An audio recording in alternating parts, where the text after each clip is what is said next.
Today we will introduce the Dream Multimedia products and their role in satellite broadcast.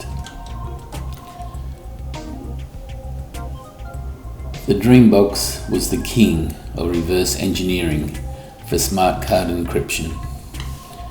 Dream Multimedia quickly became the go-to console for hackers to manipulate encryption systems. They came installed with a Linux dashboard. That meant you could legally upgrade and manipulate your console. That is, Linux being open source. My first Dreambox was a DM7000 in around maybe 2002. Later, I upgraded to this, the Dreambox 8000, seen here. The Dreambox 8000 meant you could add a hard drive, you could add a DVD, you could add a Blu-ray player. The Linux-based production software used by Dreambox was originally developed for Nokia's D-Box 2 console by a small television enthusiast community group known as the Tuxbox project. The D-Box 2 console was distributed by a company called KirchMedia. They saw it as a cheap way to program satellite decoder boxes for their pay TV services. They were entering the satellite broadcasting market. Eventually, when KirchMedia went into bankruptcy, they flooded the market with these unsold boxes.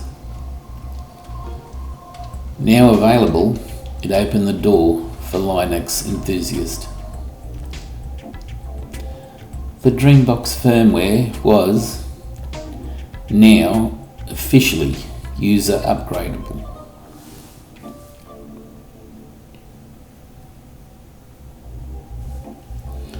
However, here we are installing the official dashboard into our Dreambox.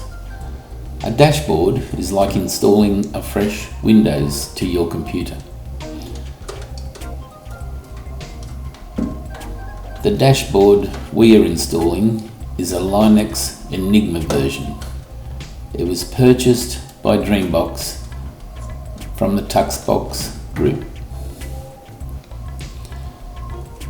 The system would let the operator manipulate many signals. It was perfect for recording movies and data. It didn't take long to realise this set-top box with Linux could do so much more.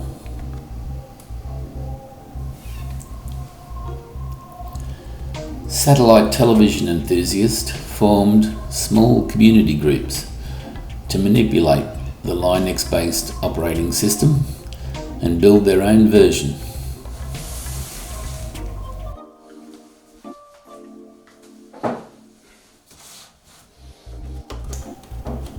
The Dreambox 920 Pictured is a new member to our family.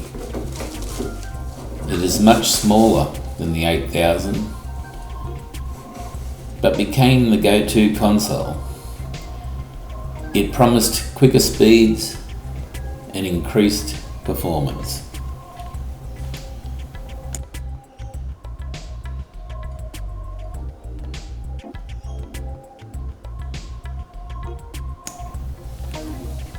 Satellite television enthusiasts formed small community groups to manipulate the Linux-based operating system and build their own versions.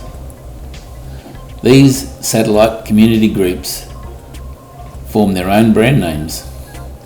They shared information, accepted code alternatives and contributions. Some images could store encrypted information going to the smart card. Some could retain a virtual copy of a smart card. Some could mirror a smart card and its security system. Some, well, most, could log smart card data into a notepad format. All in all, it was exciting days and created many challenges for hackers.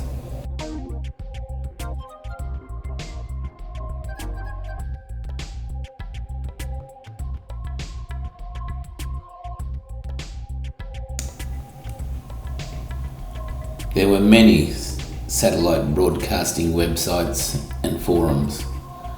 Most were based around Europe, although the general discussion was all the same.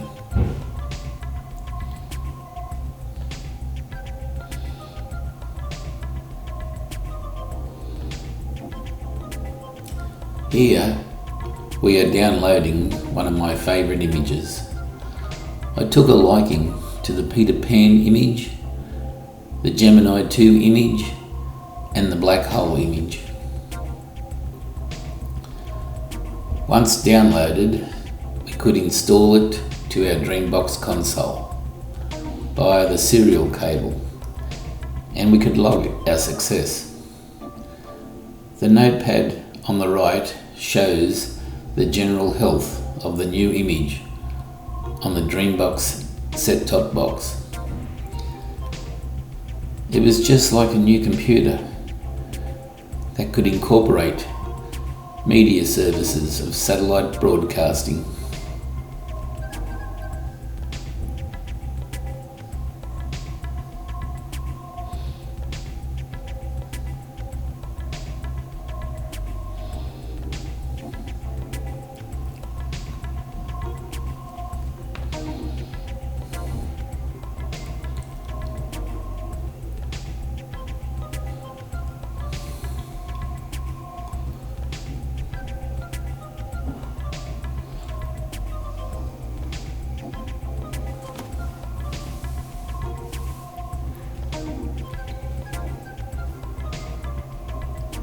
The new dashboard is complete. It's time to play.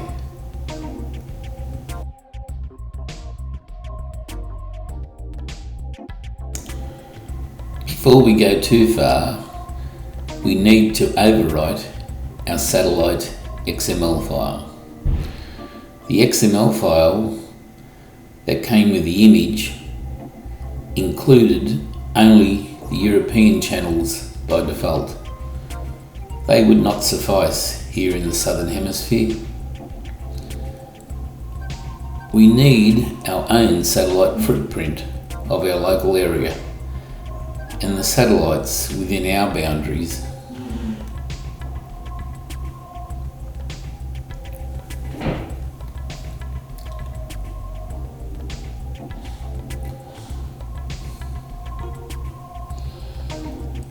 We tag these. They are usually close together.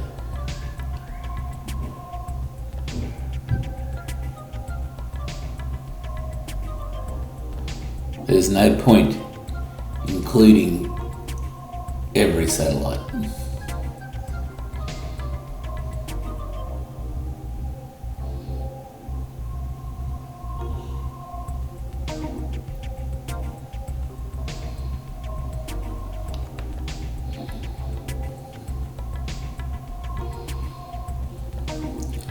Within the XML file, it shows the different itemised satellites. This file told the LMB which microwave frequency to select. It told the LMB which symbol rate or wavelength to select. It told the LMB which was the correct polarization, whether the signal was horizontal or vertical. It was identified with ones or zeros. It told the LNB how to capture the FEC inner signal to make up for redundant data errors in media. It told the LNB which modulation it was, whether the signal was high or low band. They were demonstrated in ones or twos. We progress to FTP protocol and connect to the Dreambox. Here we are searching for the redundant XML file to replace it with our newly created masterpiece.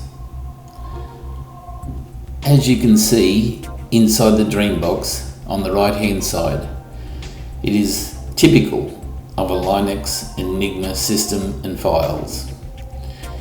We are looking for the var folder followed by the E2C folder. There we will find the satellite XML file to overwrite. We can do the same for the terrestrial aerial XML file later. That is, to convert them to local broadcast files.